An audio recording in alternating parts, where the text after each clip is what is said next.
एक छोटे से गांव में रहती थी राधिका शर्मा। विधवा राधिका उम्र अभी 42 की थी, लेकिन चेहरे पर जवानी की चमक अभी भी बरकरार थी। गोरा रंग, आंखें गहरी और काले बाल लंबे जो हमेशा जूड़े में बंधे रहते। 18 साल पहले उसके पति की मौत एक सड़क हादसे में हो गई थी।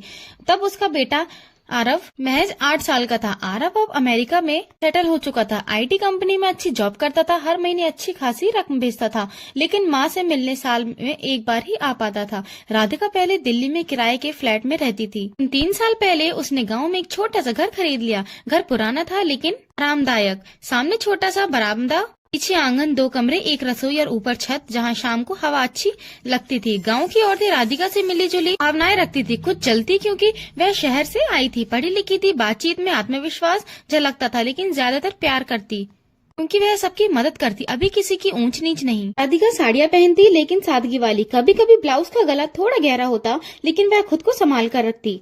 विधवापन ने उसके शरीर को निखार दिया है, जैसे फूल जो बारिश के बाद और खिल जाता है। राधिका के घर में ठीक बगल में रहता था अजय। उम्र 20 साल, कॉलेज में पढ़ता था, लेकिन मन घर के खेतों और पशुओं में ज्यादा लगा था। अजय का बाप कई साल पहले सऊदी अरब काम करने चला गया।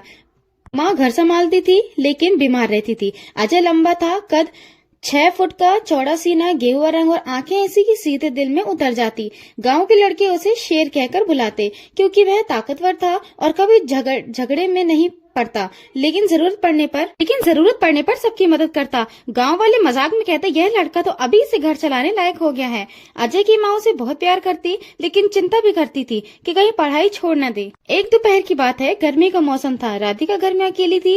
वह रसोई में सब्जी काट रही थी जब अचानक बिजली चली गई, पंखा बंद हो गया और घर में गर्मी बढ़ने लगी। राधिका ने बाहर निकलकर देखा तो पता चला कि फ्यूज उड़ गया है। वह खुद ठीक करने की कोशिश करती, लेकिन डर लगा। उसने बगल वाले घर की तरफ देखा। अजय बाहर आंगन में पानी भर रहा था, सिर्फ बनियान और शॉर्ट्स में था।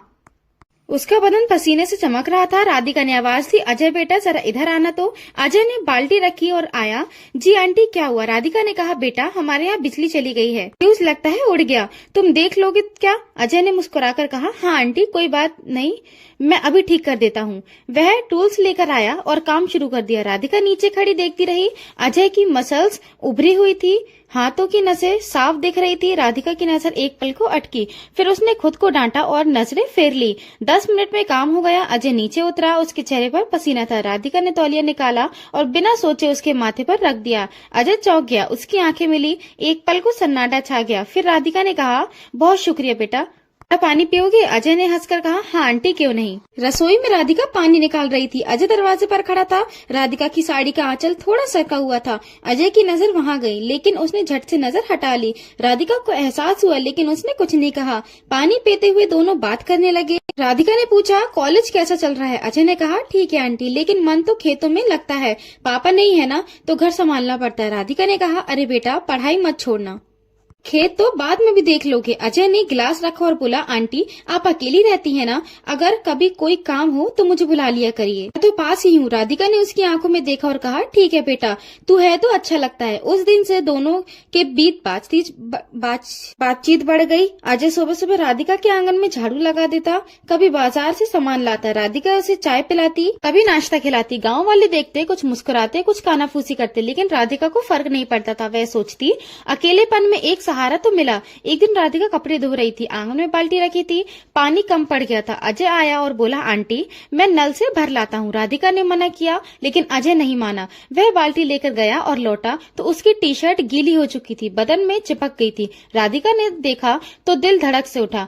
उसने कहा, बेटा जाओ कपड़े बदल लो, नहीं तो बीमार पड़ जाओगे। अजय ने शर्माते हुए कहा, आंटी आपकी सेवा में भीगा हूँ, कोई बात नहीं। राधिका हंस पड़ी। उसने अंदर से आरव को पुराना शर्ट निकाला और कहा, ये लो पहन लो, फिट आएगा। अजय कमरे में बदलने गया। राधिका बाहर खड़ी सोच रही थी। जब अजय बाहर आया तो शर्ट उसके बदन पर ऐसी लगा जैसे कोई अपना लौट आया हो।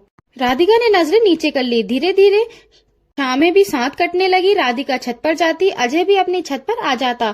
दीवार के सहारे खड़े होकर बातें करते, मौसम, गांव की खबरें, पुरानी यादें।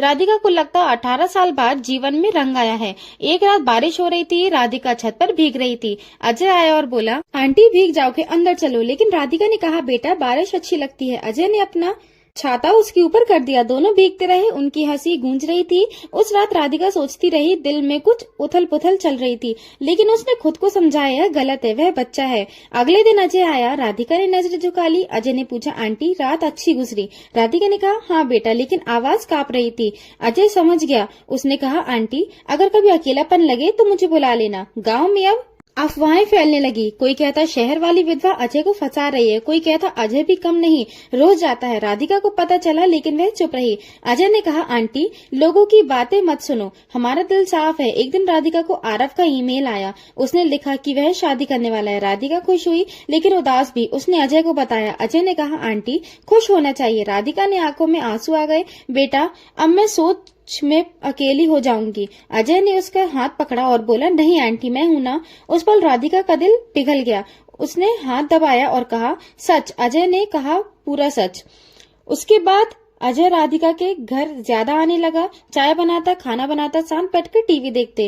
राधिका को अब अकेलापन नहीं लगता। अजय की माँ को पता चला। पहले तो गुस्सा किया, लेकिन अजय ने कहा, माँ वह मेरी माँ जैसी है, मैं कसम खाता हूँ कुछ गलत नहीं करूंगा। माँ चुप हो गई। गर्मियां आई। एक दोपहर राधिका आंगन में लेटी थी, पल्लू सरका हुआ था। अजय आया और ठिठक गया। राधिका ने आंखें खोली और हड़बड़ा गई। अजय तू? अजय ने नजरें नीची कर ली। सॉरी आंटी, राधिका ने मुस्कुराकर कहा। अरे शर्मा मत, बैठ। अजय बैठ गया। राधिका का पल्लू थोड़ा नीचे था। अजय की नजर गई। राधिका ने पूछा, क्या देख रहा है? अजय लाल हो गया। कुछ नहीं। राधिका ने कहा, मैं तेरी माँ जैसी हूँ ना? अजय ने कहा, हाँ, लेकिन आवाज में कुछ था। राधिका ने बात बदली। रसोई में शरबत बनाते वक्त राधिका अजय से टकरा गई। बदन लग गए, दोनों रुक गए। राधिका ने कहा, यह ठीक नहीं बेटा। अजय ने माफी मांगी। राधिका ने हाथ पकड़ा। तू मत जा, बस संभालना होगा। उसके बाद दोनों ने दूरी रखी, लेकिन नजदीकी बढ़ी। अजय राधिका से सारे काम कराता, बैंक, दवाई, खेत। राधिका उसे मेरा हीरो कहती। एक दिन आरव ने फोन किया, माँ तुझे पोता होने वाला है। राधिका खुशी हुई। अजय को बताया। अजय ने कहा, आंटी विदेश जाओगे? राधिका ने कहा, नहीं, मेरा घर यहीं है, तू है ना? अजय चुप हो गया। फिर राधिका की सेहत बिगड़ी, पैर दर्द, बीपी। डॉक्टर ने कहा, अकेले मत रहो। राधिका ने अजय को बताया। अजय ने कहा, अब मैं देखूंगा। एक दिन राधिका ने कहा, अजय मैं अपनी प्रॉपर्टी तेरे नाम कर रही हूँ। अजय चौंका। नहीं आंटी। राधिका ने कहा, तू मेरा बेटा है। अजय की आंख भर आई। आंटी अब से आप मेरी माँ हो। राधिका ने गले लगा लिया। कागज हुए, गांव में खबर फैली। अब सब तारीफें करते। अजय राधिका को माँ जी कहता। राधिका की आंखों में सुकून था। अजय की माँ भी अब साथ आती। शामें छत पर कटती। अब माँ बेटे का प्यार था।